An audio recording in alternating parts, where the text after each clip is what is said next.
Welcome, everybody, and thank you for being here at 9 o'clock on Monday instead of our usual 6 p.m. start time because of all of the festivities that are going on. So, and before we start the meeting, I am working on a project that I'm going to do a quick little film segment, not right now, but somebody's supposed to come around 9, so when that person comes, we might do a quick video shoot, and I'll explain that too in a minute. But at this time, I think what I will do is before we start the meeting, getting everything organized here. First of all, I want to welcome everybody, and before we begin, we will start with a prayer with Councilman Dave Kemna, followed by the Pledge of Allegiance. Heavenly Father, we come to you today to ask for your blessing upon this meeting. We pray that you give us peace to wisdom to make the right decisions, not just for today, but for the many decisions we will make. We thank you for all that you have given us in the moment of faith. We thank you for those that you have brought into our lives and have led the way for us today. Family, friends, military, and even our enemies. We ask that your hand be upon the many events this next couple days for Salute to America. We ask for safety for all those involved. We again thank you for all the many blessings in our lives. Amen. I pledge allegiance to the flag of the United States of America and to the republic for which it stands, one nation under God, indivisible, with liberty and justice for all. I'd like to welcome everybody to the Monday, July 3rd City Council meeting. Mrs. Powell, roll call, please. Fitzwater. Here. Graham. Here. Henry. Here. Hussey. Kemna. Here. Mahalovich. Here. Prather. Here. Schreiber. Here. Ward. Here. Wiseman. Here. Thank you. At this time, is there a motion to adopt the agenda?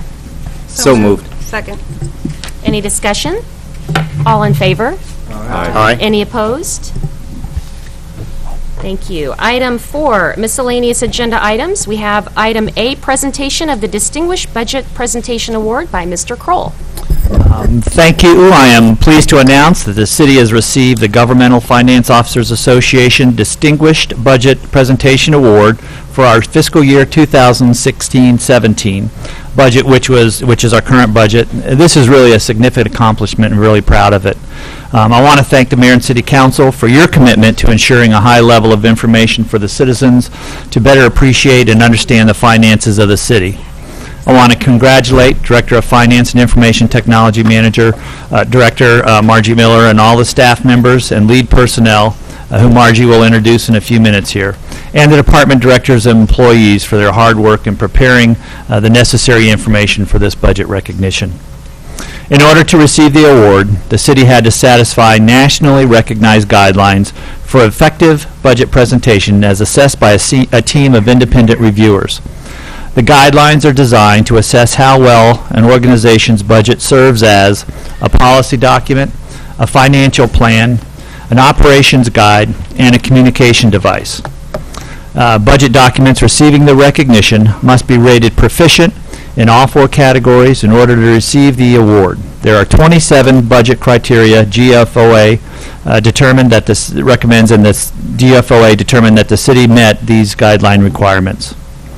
For the 2016 year, as of this morning, there were 1,207 organizations which received this designated budget award, this Distinguished Budget Award, and there are approximately 19,000 members in GFOA. So, Ms. Miller, if you'd like to come forward, I'll present this award to you and introduce the other members of your team. I'm just going to pull up there and do that.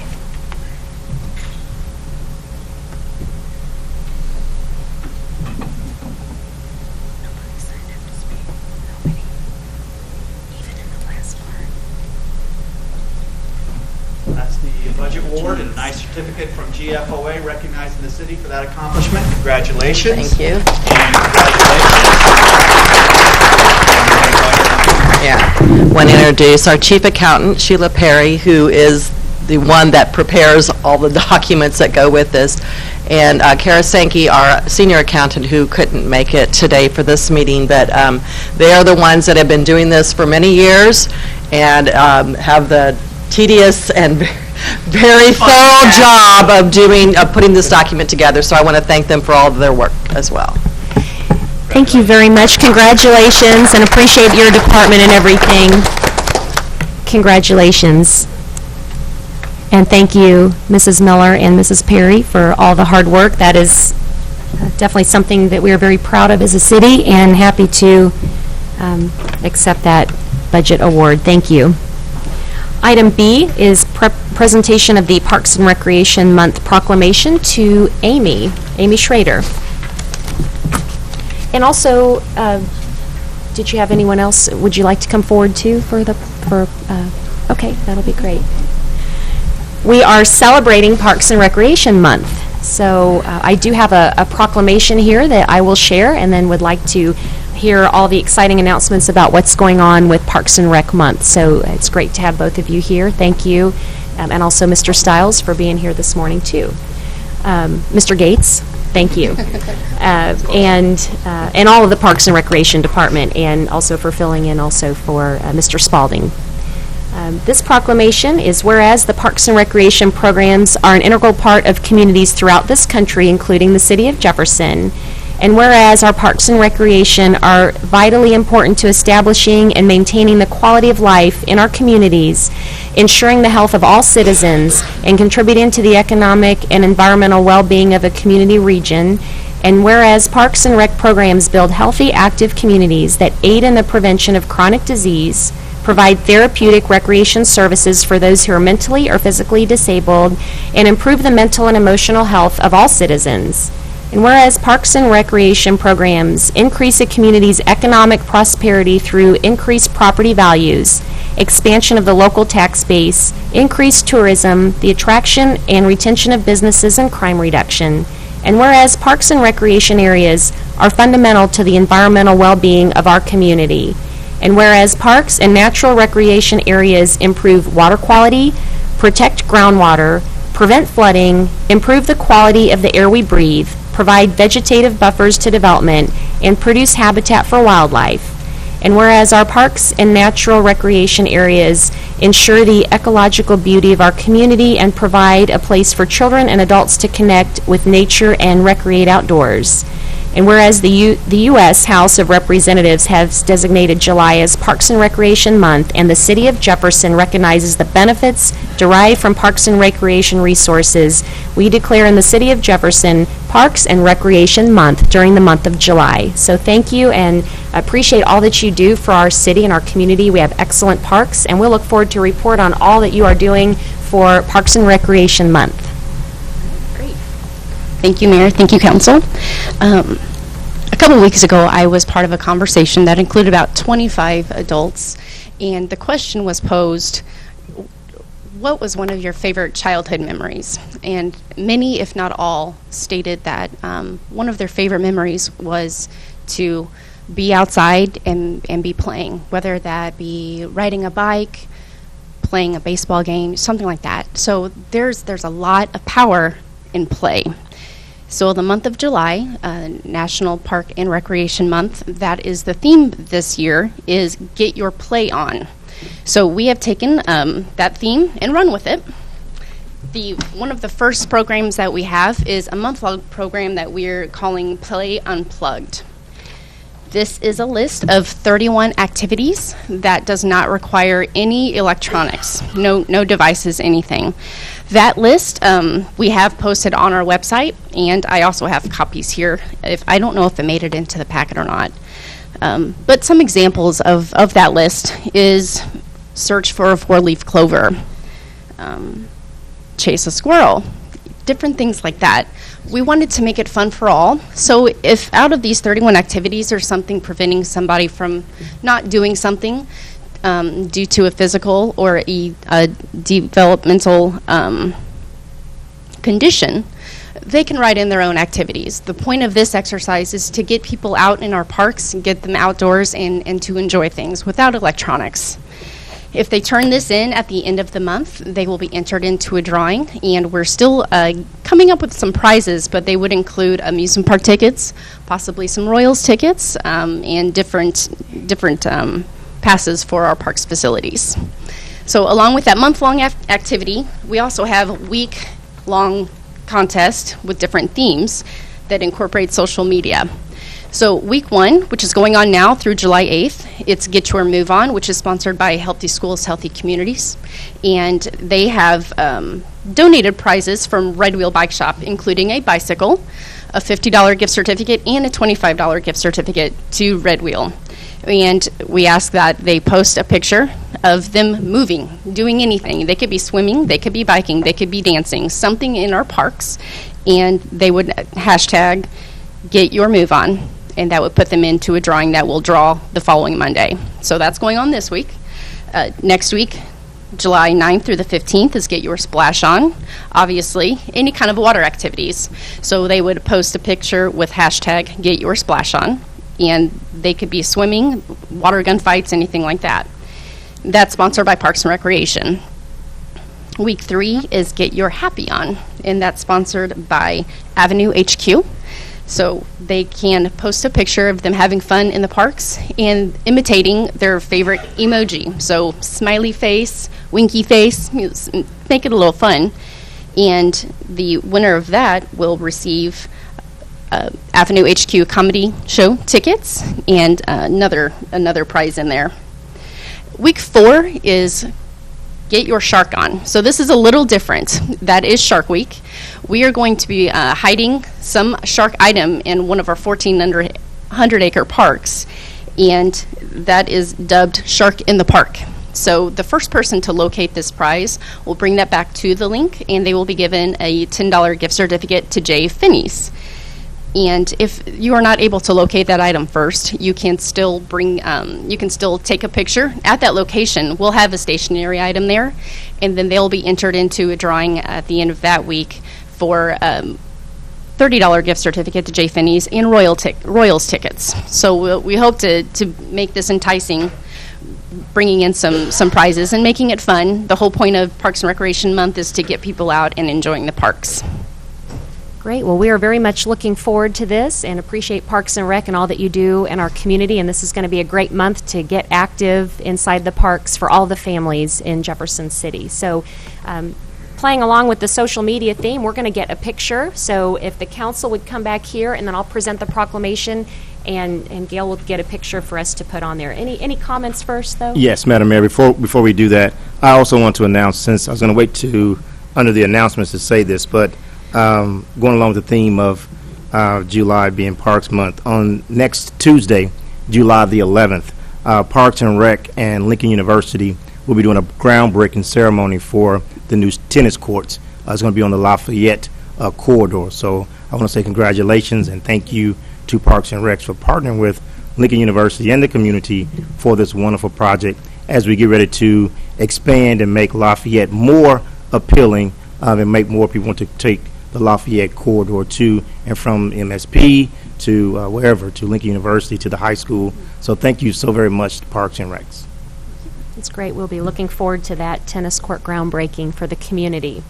Any other questions, comments? Thank you. We will have council come back here and we'll do a quick photo op to get your move on.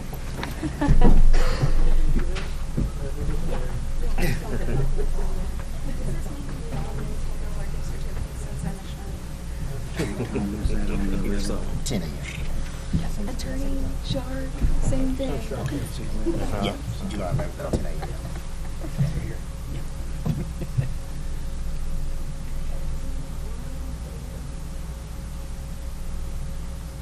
And one more, because wait a minute, this is get your move on.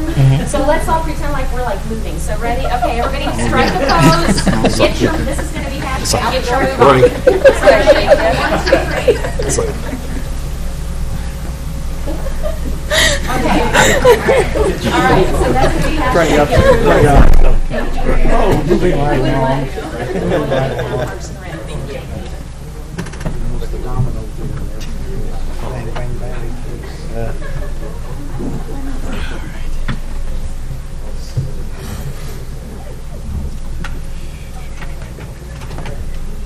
We lost the mayor.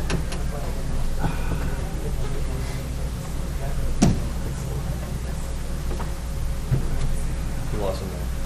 I guess. Hey, it's like you guys say the word.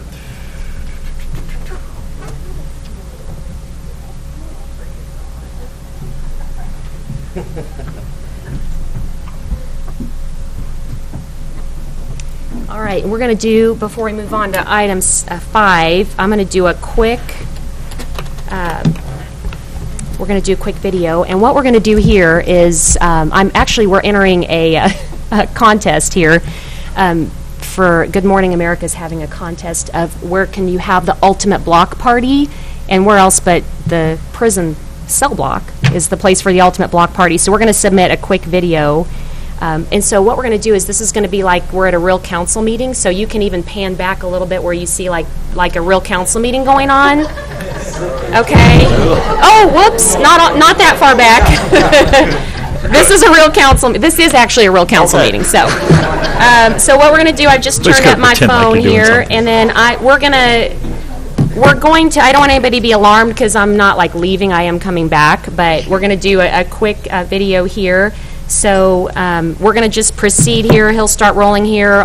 We'll say action, and he's going to roll as if we're doing our council meeting. And then the rest of you can just be normal, and then Ron has a quick roll, and then we'll proceed. So Roll. okay, and this is aerial photography. Real quick, I'll give you a quick plug from Aerial. They do air photography. And they do the drone footage, so you'll see them throughout the July 4th festivities. They've already been at Inside the Walls filming some drone footage, so we appreciate. Oh, yeah. Yes, we'll get the rolls too, so. He has a roll. Okay, so we're going to do action, and then I'm going to go through, and then I'm going to get a phone call here. Oops, and I'm getting something. Hold on a second. Okay.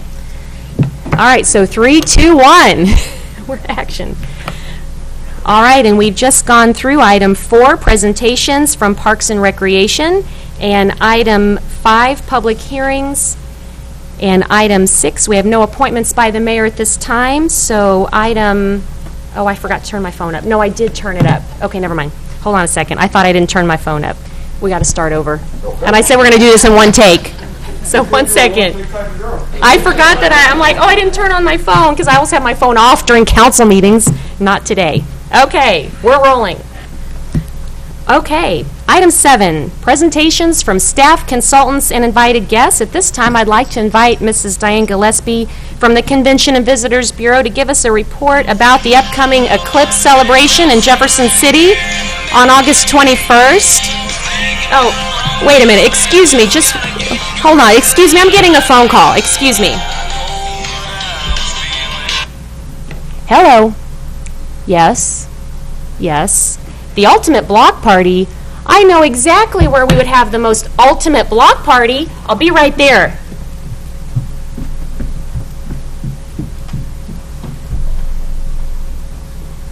Block party? Mayor, you can't have the ultimate block party without King's Hawaiian.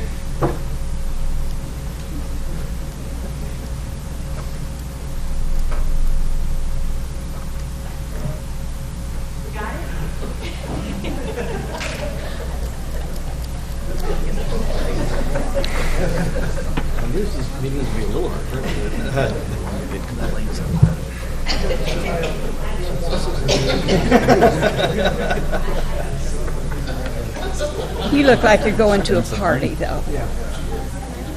He said he didn't have a tie on. He said, it looks like he's going to a party.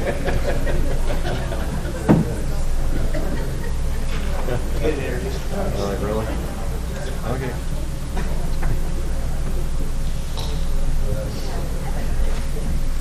Did you think I was going to sing? Oh, I should have sang. So Councilwoman Wiseman says she thought I was going to sing. Why not? I should have, well, I had, the ringtone is Dirk Bentley. I didn't have to change the ringtone. It was already there. I don't know if anybody got that, but anyway. Anyway, so I take advantage of every opportunity to highlight the prison, and this could just be one of them. If somebody's going to have a block party, like, hello, I mean, Jefferson City is the ultimate place for a block party in our cell block. So thank you for letting me get a little sidetracked there, get a little sideways on that one. Okay, so item 5, there are no public hearings. Item 6, appointments by the mayor, there are none. Item 7, now, Mrs. Diane Gillespie. come on forward and after that. And, Good morning. How do I cover that one or beat that one? yes, give us your report on the eclipse. We're happy to have you here to tell us all about Well, it. thank you for the invite to come and share this event with all of you. I think some of you know what's going on, but I'm going to ask you, where are you going to be on August 21st, about 1:15 in the afternoon? Come on, guys. Come on. Jeff City, that's right. So over almost a year and a half ago, Catherine Reed and I in my office, we started receiving these eclipse glasses in the mail. And we'd look at them and go, what? And at that time, we were trying to get the offices moved. We were trying to open a museum, and we shoved them in a cabinet. And then we started going to these tourism conferences, and we started hearing about this eclipse and being told that if you're in the path of the eclipse, people will be coming to your city. Whether you do anything about it, they're coming, so be prepared. And we are being told that we could have anywhere from 10 to 50,000 people coming into our city. And you're like, okay. So you start looking at it. It's a Sunday evening when chances are all of our hotels are going to be full. And if we've got a hotel full of visitors, we want them to have a great time while they're in Jefferson City. And we want to look like we have a lot of activities going on and have a great visit, and hopefully they will come back then in the future. So at this time, all the hotels are full. We have a few rooms scattered around. So we know that those 1,100 hotel rooms are going to have folks staying in the rooms on Sunday night. So as we moved through this, we reached out to Parks and Rec because we knew that it was going to be on a Monday. State workers would be in place. All the parking lots were going to be full. We looked at this as another July 4th event, but we didn't have the parking lots available to accommodate the people coming in. So then we reached out to Parks and Rec, sat down with them, said, what about North Jefferson City? It's wide open fields. Can we also offer some additional camping there? They have been a great source with us of working on this project. So then we now have that happening. We also have Eastside Business Association that has created a total eclipse of the park on Sunday, that they will have art and food vendors, sci-fi movies going on in the amphitheater, and some sci-fi movies in the pavilion, and entertainment down in the amphitheater. So that will happen on Sunday afternoon, and then we'll have a concert on the Capitol lawn of a Pink Floyd tribute band. But in addition to that, we wanted to have some education aspect of it, and we started forming some education activities that would take place on the Capitol ground on Sunday afternoon. And then one day I got a phone call, and the gentleman goes, hi, I'm so-and-so, and I'm with NASA TV. And I'm like, And he keeps talking. All of a sudden, I'm like, man, this is the real thing. This is NASA television. And they have selected Jefferson City as one of the 7 cities across the country to be in our location for the eclipse. And you're kind of like, okay, this is kind of taking this event to a different level.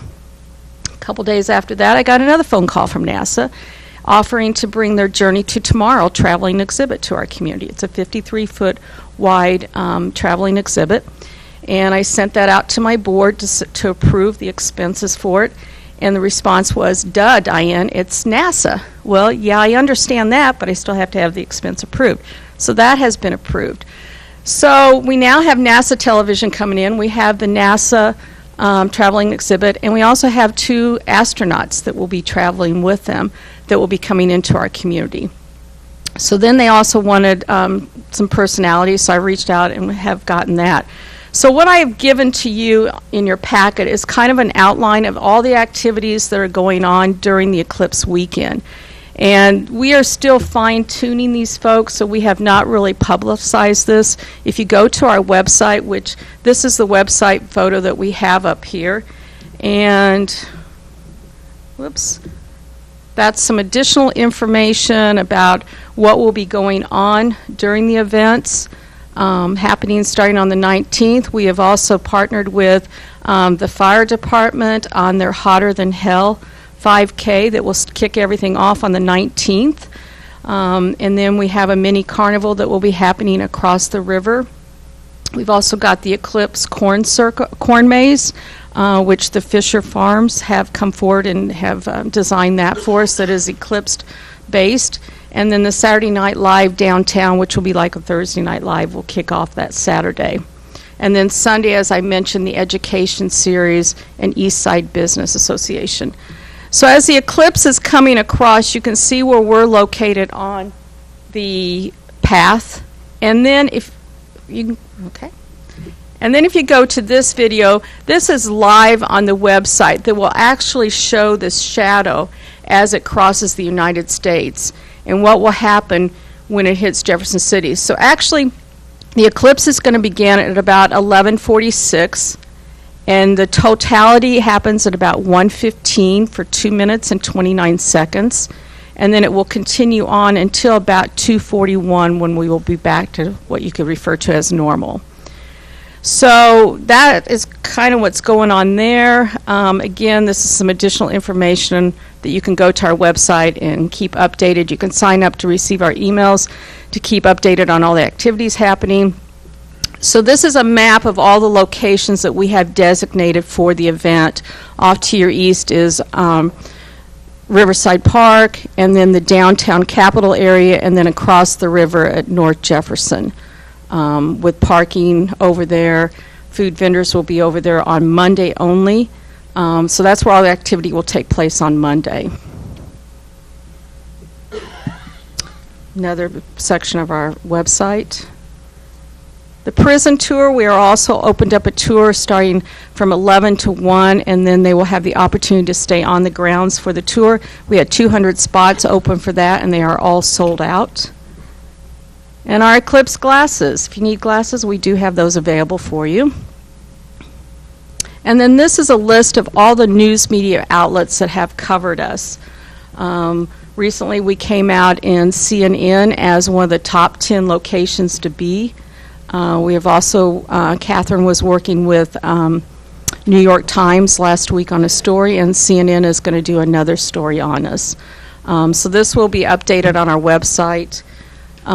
As we keep getting this attention, I guess you could say. So not sure what the whole weekend is going to bring, but we want to be prepared for it. We've been working with the police department and the fire department and the city. I think all the departments within the city have been attending our meetings, just trying to get prepared and wrap our hands around this. So what I'm asking for you all, the CVB is covering the marketing expenses and several of the expenses, bringing the NASA folks in and that type of thing. But we are going to have some additional expenses for infrastructure. So one of the first calls that we made was reserving porta potties. And so we have that taken care of, but we are also going to have some shuttle service, trying to get the folks moved around, especially if the state does continue to work on that Monday using different parking lots around the community. And then getting them over to north if we can't fill up the downtown area anymore, and some signage. So that is my ask to all of you. I'll be glad to answer any questions on this event that I can. Thank you, Diane. This Thank is you. very exciting, looking It at all is. this amazing coverage that Jefferson City is getting, that we are one of the top places in the world to be It is. on August 21st. It is. It's for the kind of eclipse. crazy. All of us CVV people across the state are kind of going, what? It's probably been one of the most difficult events for that I have been involved with to try to figure out exactly what to prepare for. So, as I said, we're kind of basing it off the 4th of July and see where we go with that. Well, and it's definitely once in a lifetime. It is a once-in-a-lifetime event, yes. Because people have said, oh, I remember the last eclipse back in the 80s. That was That not would, that would be a total partial eclipse, yes. So nobody remembers this unless they were in another part of the world. They do not remember having a total Correct. eclipse. Correct. And we will have another community meeting on July the 6th, 5:30 at Capitol Plaza Hotel if you'd like to come, hear more about the eclipse, and we will give you an update at that time of all the activities that are happening. It's hard to believe that's this week, but yeah, July 6th. And you mentioned the website. Now, there is capitoleclipse.org, and then your website is the Convention and Visitors Bureau. Yes, yes. So we do have a link on our website, but if you go to the capitoleclipse.org, that is where all the information is on the actual eclipse. Great. Any Any comments, questions? from council? If you guys want to Councilman volunteer, Mahalovich? we'd be glad to take volunteers that day. Great. Councilman Mahalovich? I'd like to make a motion that the council supports the city administrator to expend funds within authorized limits to support the preparation and events related to the Great American Eclipse. Wonderful. Councilman Mihaljevic is our liaison to the Jefferson City Convention and Visitors Bureau, so I'm sure you've been working very closely on this eclipse event, so I appreciate the motion. So we have a motion and second. Would you like some discussion? Any further questions? Okay. Roll call, please. Fitzwater. Aye. Graham. Aye. Henry. Aye. Kemna. Aye. Mahalovich. Aye. Prather. Aye. Schreiber. Aye. Ward. Aye. Weissman. Aye. Great. Motion passes, so you'll be working with the city administrator on those details. Very good. And Councilman Mihaljevic as well. And thank you for being here. We'll probably have you back as we have, I believe, 2 more meetings until We the will. eclipse, so you can Sure. give us some updates. Absolutely. And I do appreciate everyone's support on this from the city side. We're all working together as a team, and the word is kind of be flexible. So thank you, everybody. Great. Happy And we have our holidays. glasses. I don't know about you. Who has their glasses already? Raise your hand. Okay, there's a few of you in here. I've got a bunch of them for council already ordered, so. Okay, good. We have some. Well, yes, because you're actually doing an eclipse for the event. Well, and aside from that, there's other events too going on. So that was not a lot of hands in here, so y'all get your eclipse glasses. Diane has them too at the Convention and Visitors Bureau. So don't wait. Okay, item. Let's see here. B, Chief Schofield, the Red Cross presentation on sprinklers with Mr. Dave Griffith. Thank you, Madam Mayor and City Council. We wanted to bring the Executive Director of the Red Cross, Mr. David Griffith, to speak to you today. And as he makes his way to the podium, we're also going to have Division Chief Turner stand there with him. Division Chief Turner has been our representative on the Code Review Committee for the past 18 months or so. It's been a very long, arduous process. And we also know there's been much discussion over fire sprinklers. And we thought it appropriate that we bring a representative of the American Red Cross, as they are probably one of our most committed and dedicated partners in helping folks recover from fires, and specifically multifamily fires. And that's really what a lot of the sprinkler discussion is about. So I'm going to turn it over to Mr. Griffith, and then if there's any questions the council has after that, we'd be happy to answer those. Thank you, Chief. Thank you, Chief. Thank you, Mayor. Thank you, Councilman, for having me here this morning. The American Red Cross, during the month of September, that's called Preparedness Month. But really, throughout the entire year, I talk about preparedness and how we can prepare families for disaster. And one disaster that happens more often than anything else is a single-family fire or a multifamily fire. And we began 4 years ago with a campaign called the Home Fire Preparedness Campaign, where we go into people's homes and we help them design a plan to escape their home. We install up to 3 smoke alarms in their home that are 10-year alarms that the batteries never have to be changed on. And we encourage them to practice that plan throughout the year, at least twice a year. And our partnership with the fire department has been real crucial in us getting in the door. So often, if we walk up with our red vest on and we knock on the door, they think we're there to ask them for money. And that's the farthest thing from the truth. We're there to try and help them be prepared for a fire. And it has really been proven that the sprinkler systems that happen, especially in multi-family units, those sprinkler systems save lives and they protect property. One event that happened tragically a few years ago that many of you may remember down at the Lake of the Ozarks in an apartment building down there, 4 children lost their life. Had there been sprinkler systems in that particular apartment and in that particular building, who knows what would have happened.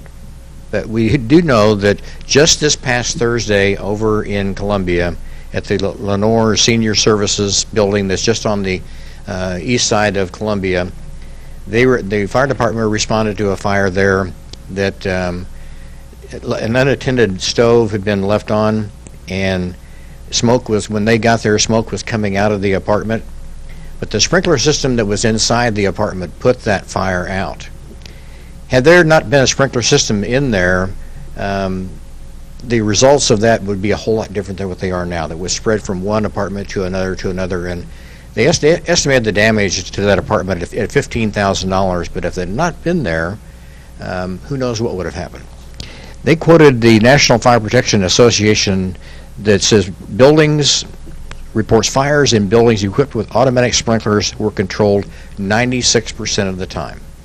So what we're, in our partnership with the fire department, is really to raise awareness of the importance of sprinklers, not only in apartment buildings, but in homes as well. And we encouraged, and the American Red Cross encourages sprinklers in residential homes as well as in commercial property, as well as apartment buildings. So we're in full support of these sprinklers, and whatever I can do to answer any questions for you or to help assist this, I would be glad to do that. Thank you, Mr. Griffith. It's great to have you here, former councilman, and appreciate your hard work with the Red Cross in this very important subject of life-saving sprinklers. So appreciate your presentation. Does council have any questions or comments? And Mr. Turner as well, thank you for being here. Mr. Schofield? Yeah, Madam Mayor, if I could just real briefly, our understanding is that the formal ordinance we brought forth to the full council in July 17th council meeting. I unfortunately will be out of town, as will, I believe, Mr. Griffith, but we wanted to give you some perspective, and we're also always willing to answer any questions that you might have and go deeper into some of the data and some of the specifics about this particular piece of the fire codes. Okay. Well, thank you. We'll look forward to having that discussion and having that introduced in July. And thank you both for being here. Thank you. Appreciate it. Thank you. Item 8, announcements by mayor, council, and staff. You can see all of our committee meeting schedule and calendar at jeffersoncitymo.gov. And I have a few announcements, too. It's appropriate to announce here over the July 4th holiday that we were voted one of the most patriotic towns in the USA. Other towns that made the list were Chicago, Philadelphia, Austin, St. Louis. And we were selected, being the state capital, we're already very patriotic. And also the Lincoln University Soldiers Memorial was part of that, and the July 4th Salute to America Festival, and how that brings thousands of people to our state capital city. So that was an honor to be selected as one of the most patriotic towns in the USA. And speaking of the big festivities coming up, the News Tribune headline is "All Roads Lead to Downtown Jefferson City," and I want to give a shout out to all the volunteers that make it happen. That's really what this story is about, because this event is amazing. It draws people from everywhere, and it's one of the best July 4th festivities that you'll ever find. And it's amazing because it happens because the community supports it, and we have amazing volunteers and the businesses that sponsor to make that a free event for people to come up and enjoy. So a few announcements of what's going on today and tomorrow. Of course, today is July 3rd. 6 p.m. tonight is not a council meeting. That's why we're here now. 6 p.m. is the parade. So anybody who does show up at 6 p.m., the parade does originate right here in front of City Hall and goes around the downtown area. So everybody loves the July 4th parade. So that's tonight. Followed by, at the Capitol, there is a concert, a free concert at the Capitol, including Black Diamond, which is a Neil Diamond tribute, and a Bee Gees tribute this evening. Tomorrow on July 4th, there's activities all day long. You can get a complete schedule at salutetoamerica.org. And then that evening, the Gin Blossoms will perform tomorrow night, July 4th, at the Capitol, a free concert, and then followed by the amazing fireworks display. So there's a lot going on in Jefferson City, and looking forward to that. Also, to recap, we had the second annual Salute to America concert inside the walls at the Missouri State Penitentiary. Wynonna Judd, Wynonna and the Big Noise, was performing, and it was a beautiful day. We had 3 bands that performed before her. There was Shotgun Creek, Steve Griggs Band, and Hillbilly Vegas all performed before Wynonna, and it was an amazing night. It's so cool to use the prison as a venue and as a concert venue, and everybody that was there really seemed to enjoy it. The music was great, the weather was perfect, the venue is amazing.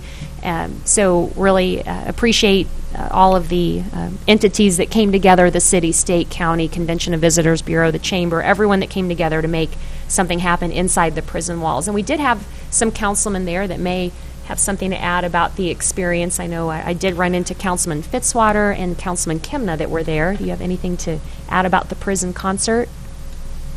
Well, I would just echo the comments that you had. It was a beautiful evening. I was sitting there talking to Representative Bernsketter and just kind of sitting back as the sun was setting, and that is an amazing facility. I think the opportunities that we have, and just looking at the stonework on that old building, I know that Councilman gave us a great tour a couple of weeks ago, but it was a fun event. Everybody had a good time. It was orderly. People left, and it was easy in and out. So, well, and I know when I spoke with you at the concert, you mentioned how we had just had the work session tour where the council was at the prison, but when you're actually there for an event, how it just takes on a whole different event space. It's different than just even driving through and going on a tour when you see it in action and all the people there enjoying the music, and it's really something to see and enjoy. I don't know, Mr. Kimna, Councilman Kimna. I just think it's a great signature event for Salute to America, because the last couple of years, I know last year was a little rainy, but still a good turnout, and this year it's just seeing just the family atmosphere,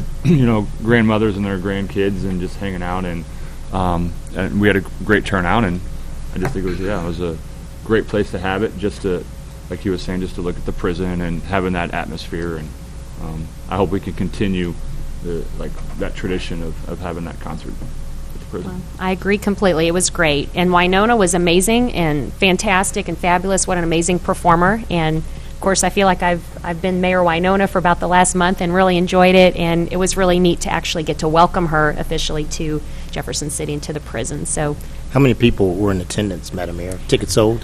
I haven't heard the final Well, the paper results. said 1,600, but that wasn't the final. We don't have our final numbers yet, but it felt very full, but still comfortable, and it was just really almost a perfect amount. However many we had there was really a good crowd, and the vendors, everything just worked out great.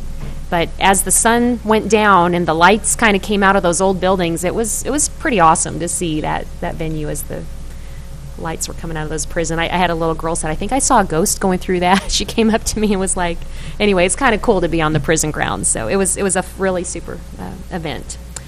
And those conclude my announcements. Does council have anything they'd like to announce? Councilman Mihaljevic? The 13th, we have a finance meeting at 7:30 across the hall. Great. Any other committee announcements? And as we do head into the July 4th holiday and festival, I encourage everyone to be safe and appreciate all of our city departments that work together to keep our community safe. I know the Jefferson City Police Department and fire departments will be working extra hard during the holiday weekend, so everybody please enjoy and be careful. Item 9, presentations from the gallery on specific bills or resolutions. We have nobody signed up. And item 10, the consent agenda. Is there a motion to approve? So moved. Second. Any further discussion? All in favor? Aye. Aye. Any opposed? Motion passes.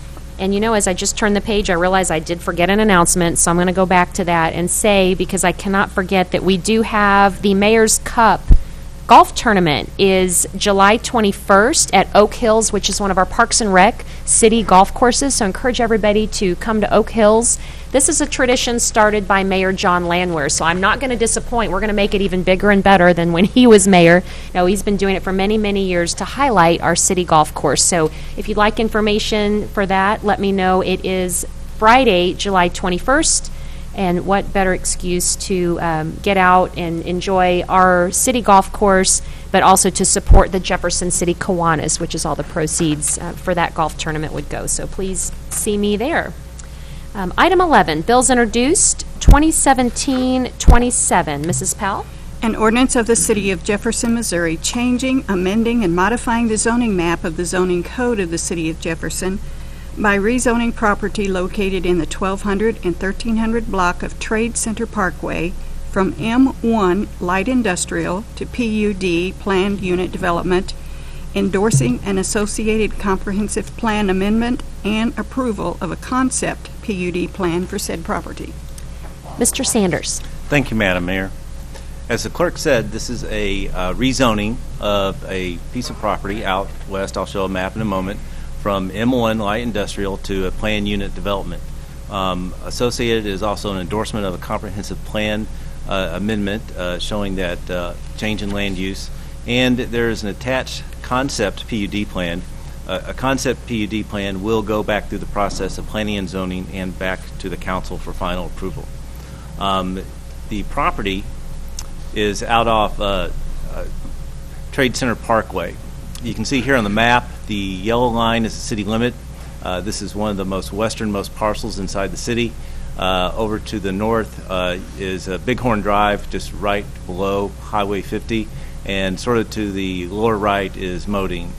The zoning, actually a little back history first. In 2010, this whole parcel was zoned as PUD without an actual plan in place. And then in 2010, it was changed to M1 Light Industrial. The property owner put in a street and also some stormwater basin detention facilities.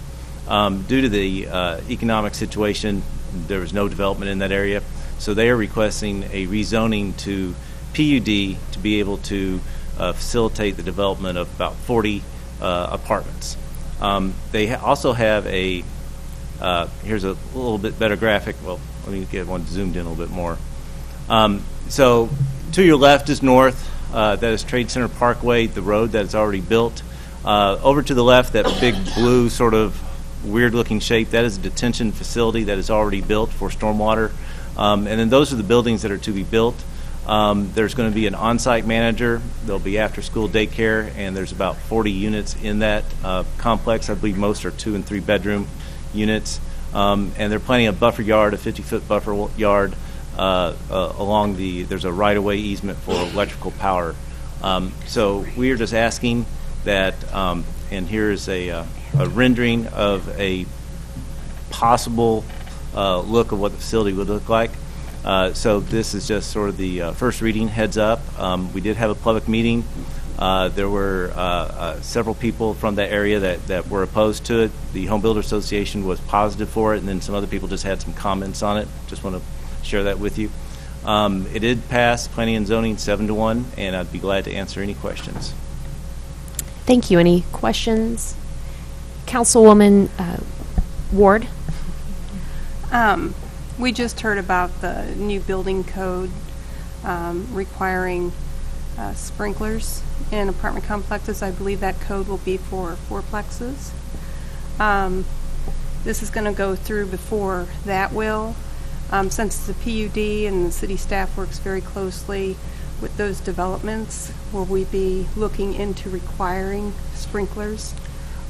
I'm not. I know there's a sort of a effective date of the building codes after they're passed. So I think the idea is if something's already been designed at that point, it can go without them. I don't know if our council has any input on that or not in terms of being retroactive. Generally, a zoning designation won't implicate building plans. So while the zoning will come through this body before the building codes do, I would be surprised if the actual actionable construction documents get through Sonny's department before the codes go into place. So I actually think the codes will be in place. Unless they move extremely rapidly on designing and getting the actual approved construction documents. We should have the building codes in place before then. Well, being that you mentioned after school daycare, it looks like it may be an apartment complex that would draw families with young children. So sprinkler systems in an apartment complex like that is where we really want to target for safety. If the timeline turns out otherwise, we'll bring it to your attention. Thank you. Thank you. Any other questions? Okay. 2017-28. An ordinance of the City of Jefferson, Missouri, changing, amending, and modifying the zoning map of the zoning code of the City of Jefferson by rezoning .35 acres of land addressed as 210 Prodo from PUD planned unit development to C1 neighborhood commercial. Mr. Sanders? Thank you, Madam Mayor. This is a rezoning from PUD to C1 on Proto Drive, and when I show you the map here, you'll see why. Basically, We're over here on the western part of town. You can see Hy-Vee sort of a little bit to the lower left of Proto Drive, the mall to the south, see Truman Boulevard up there. What happened is this property was annexed into the city in the 70s, and it had C4 zoning before it was developed. I'm not sure of how it actually happened, but there was a PUD zoning change to the property before it was subdivided. So that property there you see, about 0.35 acre, well, about half of it's in PUD, half of it's in C1. The owner of the property, it's operated as Turnkey Mobile. They want to build an extension on the back of their building.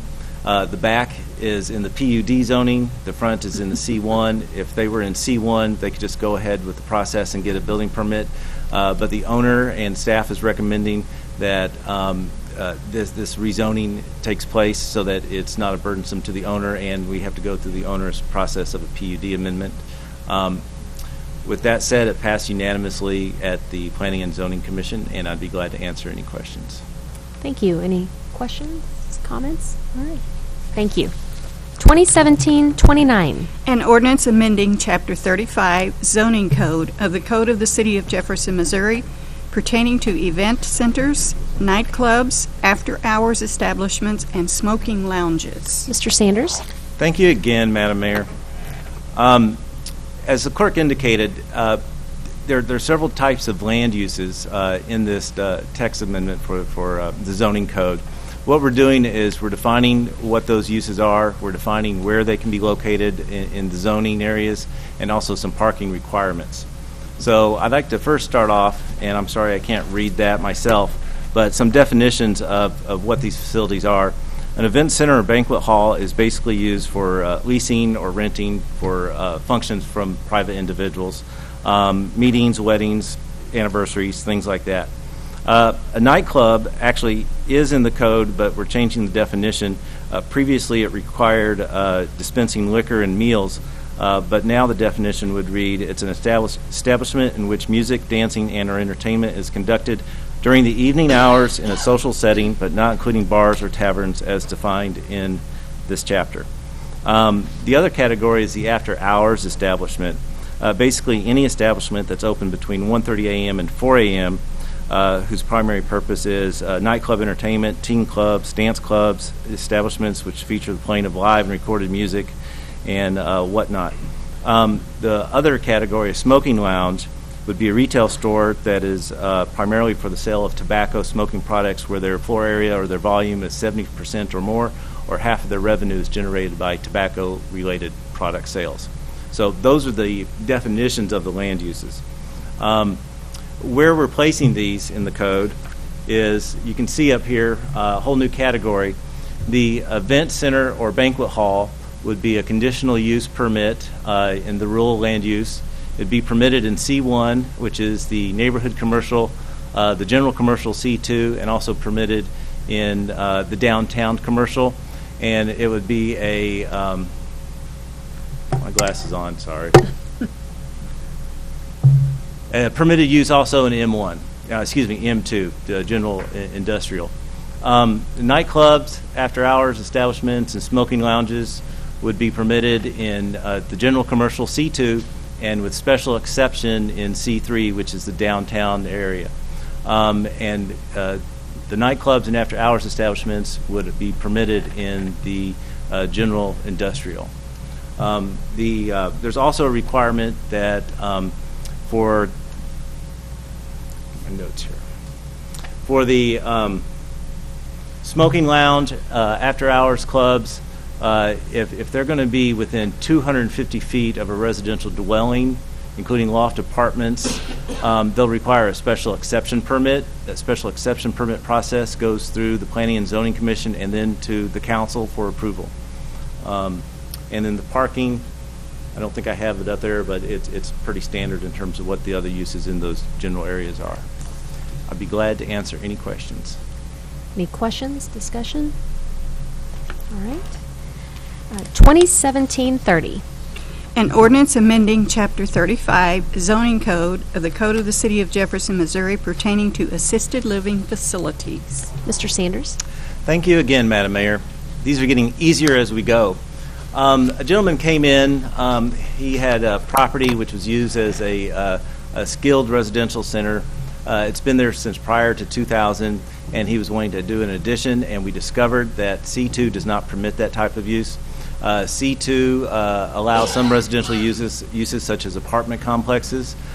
We believe it was an oversight when the code rewrite occurred in 2002 that skilled residential centers were not permitted in C2. So staff is recommending a change to the zoning code to allow that in C2. Passed the Planning and Zoning Commission 8-0, and I'd be glad to answer any questions. Any questions? All right, thank you. 2017-31. An ordinance of the City of Jefferson, Missouri, authorizing the mayor and city clerk to execute an agreement with the Callaway County Collector for billing and collection of taxes. Mrs. Miller? Thank you, Madam Mayor. This agreement has been in place since 2009, and it basically allows the Callaway County to, or requires them to bill and collect real estate taxes, personal property taxes, and motor vehicle taxes for the City of Jefferson. And then their fee is set basically by Missouri statute, which is a 1% fee. Is there any questions? Questions, discussion? All right, thank you. And actually, now we'll head on to bills pending. So 2017-21. An ordinance of the City of Jefferson, Missouri, authorizing the mayor and city clerk to execute a $318,245.86 agreement with Double Map Incorporated to provide equipment and services related to automatic vehicle locators, automatic voice annunciators, and automatic passenger counters. Mr. Smith? Yes, this project, as the clerk said, would authorize an agreement with a vendor to provide various features to our bus system. In general terms, they would allow a user to be able to track where a bus is as it's coming to them. It will also allow us some data as to where our passengers get on and off. And finally, it is a annunciator where it'll announce the names of the stops for the riders on the bus, which will standardize that and assist our passengers in hearing where they're at as they're traveling along. If you have any detailed questions about that, Mark Mamert with our Transit Division is here that could answer those. But with that, be happy to answer any questions. Thank you, Mr. Smith and Mr. Mamert, for being here also. Does council have any questions? Councilwoman Wiseman? Is this coming in the form of an app for the riders as well?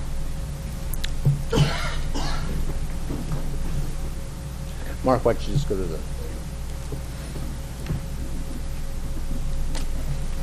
Morning, Madam Mayor, Council. Yes, this does come in a JeffTran badged app. Also, they'll be able to use Google Maps as well. Some folks don't like to clutter up their phone or their other operating systems, and will be able to use Google Maps, but it does have a JeffTran badged app, yes. Thank you. Any further questions, comments? All right. Mrs. Powell, roll call, please. Fitzwater. Aye. Graham. Aye. Henry. Aye. Kemna. Aye. Mahalovich. Aye. Prather. Aye. Schreiber. Aye. Ward. Aye. Wiseman. Aye. Bill passes. 2017-24. An ordinance of the City of Jefferson, Missouri, amending the 2016-2017 budget by reorganizing two positions within the Department of Planning and Protective Services, Planning MPO Division. Mr. Sanders? Thank you, Madam Mayor. What I have on my slide here on the top is our current staffing, our current allocation of staff for the Planning Division. We have a full-time planner 3, that's Eric Barron, and we have a part-time planning technician. And then over on the right in the CAMPO, the Capital Area Metropolitan Planning Organization, or Long Range Transportation Planning Division, we have a vacant planner 3 position. That was my position. And we have a planner 1 and a planner 2. And what we're proposing to do is to combine those 2 divisions, have one of those planner 3 positions become a 19 and planning manager, so there'd be only one supervisor in charge of all of the planning related activities, and the other planner 3 position would fall back down into a planner 1 or 2 position. So there, that would be going up 1 rank and then going down, grades, and then going down 2 or 3 grades for that other position. This would allow us more flexibility in working together and collaborating on activities. So if there was a big project, we can slide more people that way without being budgetarily constricted. The MPO staff is 80% federal right now, and we're not allowed to do certain things with that money for non-transportation related activities, but this would allow us to flex our time and charge our time to the appropriate items as we work on them. And I'd be glad to answer any questions. Any questions, comments? All right, roll call, please. Graham. Aye. Henry. Aye. Kemna. Aye. Mahalovich. Aye. Prather. Aye. Schreiber. Aye. Ward. Aye. Wiseman. Aye. Fitzwater. Aye. Bill passes. 2017-25. An ordinance of the City of Jefferson, Missouri, authorizing the mayor and city clerk to execute a contract with Jefferson City Public Schools for school resource officers. Chief Schrader. Thank you. The bill authorizes a formal agreement between the City of Jefferson and the Jefferson City Public School District. Within that agreement, it states the Jefferson City Police Department will provide a school resource officer program. Although we've offered that program for many years, it came to our attention recently that it requires a formal adoption by the governing body, so it's presented to the council to correct that oversight. Some of the duties and assignments are contained within the bill summary, and the payment for that program is split 50-50 between the city and the public school district. I'd be happy to answer any questions. Thank you. Any questions, comments? Roll call, please. Henry. Aye. Kemna. Aye. Mahalovich. Aye. Prather. Aye. Schreiber. Aye. Ward. Aye. Wiseman. Aye. Fitzwater. Aye. Graham. Aye. Bill passes. 2017-26. An ordinance amending the code of the City of Jefferson, Missouri by allowing members of the Cultural Arts Commission and the Environmental Quality Commission to attend meetings and cast votes by electronic means. Mr. Gates. Thank you, Madam Mayor. This will allow the volunteer members of the city's Cultural Arts Commission and the Environmental Quality Commission to attend meetings via electronic means such as video conferencing, the internet, and telephone, and to cast votes at the meetings as if they were physically present. Thank you. Any questions, comments? Councilman Graham. This is coming for us before the from Parks and Recs, but do we allow this to take place in our other meetings as far as Police Personnel Board, Transportation and Traffic? What would be the difference between these two, allowing these? I'm not opposed to it, but why can't it be across the board just instead of limited to these two meeting members? Mr. Molman. So I think the idea was that these two particular boards are particularly having trouble with getting quorums for particular scheduling reasons of the members. And so the thought was is if we could allow electronic attendance, we can maybe improve that situation, let them get down to the business that they were called upon to do. But it is limited to these things, and I think the thinking is that we could use it as something of a pilot program, see if it works before we implement it on a citywide basis. Missouri law, the Sunshine Law, is kind of a mess when it comes to electronic meeting attendance. I feel confident saying that the legislation that allows it was hastily put together, and it's not clear at all on how local governments are supposed to comply with it. And so I added some language at the end of both these sections that whatever we do, it must comply with the Missouri Sunshine Law. So that way we're not getting crosswise with the Sunshine Law, but there's not a whole lot of clarity on what that means, and so you're going to have to kind of dig deep and figure out what that means. So it was my preference that we limit the scope to begin with, figure out what we're doing, what works, where the pitfalls are before we have any consideration of extending it to other boards. This is really kind of a guinea pig. It's the best answer I can give. Any further questions, comments? Okay. Roll call, please. Kemna. Aye. Mahalovich. Aye. Prather. Aye. Schreiber. No. Ward. Aye. Wiseman. Aye. Fitzwater. No. Graham. Aye. Henry. Aye. Bill passes.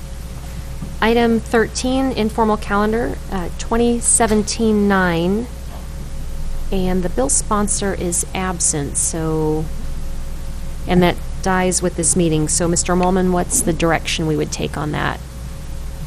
Say nothing. Okay. All right. So then on to item 14, resolutions. There are none. Item 15, presentations from the gallery on other topics. We have nobody signed up, correct? Right. But it looks like we may have somebody who's interested in speaking, and I believe since you haven't signed up, the procedure would just be that the council would entertain a motion to allow. Is that So moved. correct? Second.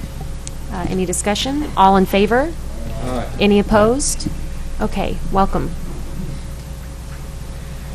And then you would have a 3 minutes to speak on any topic presentation.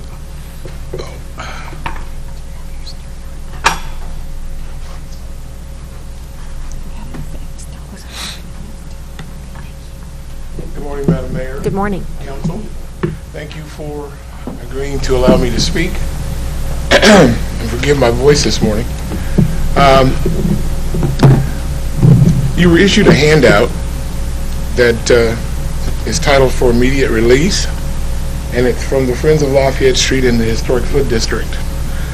This is a... You may want to pull that microphone Oh, I'm sorry. And the Historic Food District. The first page is a brief synopsis of what we're trying to achieve through the organization, and you can read that at your leisure. And what I would like to do is direct your attention to page 2 or the back side of that document. And we are currently, forgive me,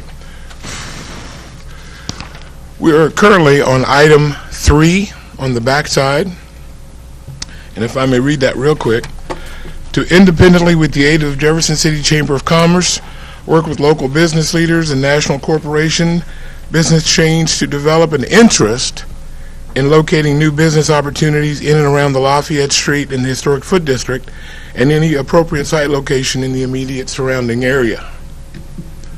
What brings me here today is that we have very systematically and methodically been canvassing the community and various public and private entities to see if there is an interest and or a need for an economic development package in the Lafayette Street and the Historic Food District.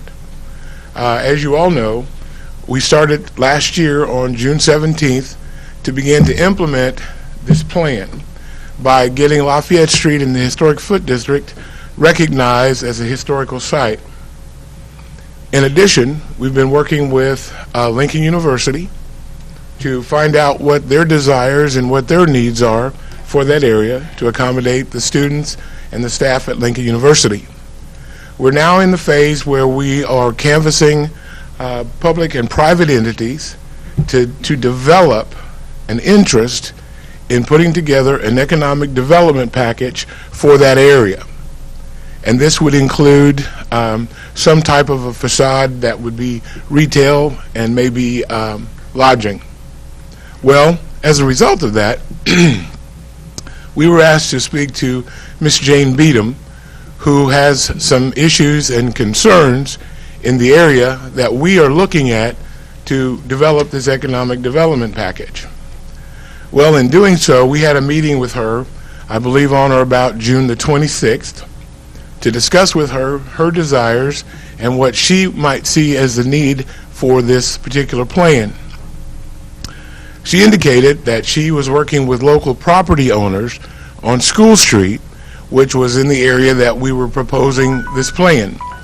In return, she decided that she was going to offer to It's been 3 organize... minutes, so we'll have you wrap up. The 3 minutes just time. So, thank you. That she was going to organize a meeting with the property owners to discuss this matter.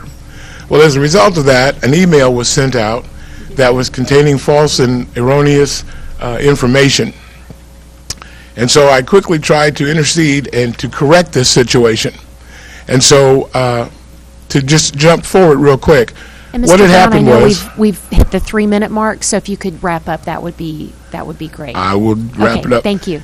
And so in that email, a statement was made that I had indicated that the city had approved this plan. And so that was false and erroneous and misleading. And so we had asked the author to change that language, and with some reluctance, she did not want to do that. So I came here today to submit to you that at no point in time did I or any of my associates make that statement that the city had approved our plan. And so I also wanted to use this forum to allow any future comments or questions relevant to that email can be answered quickly by just reviewing this particular video.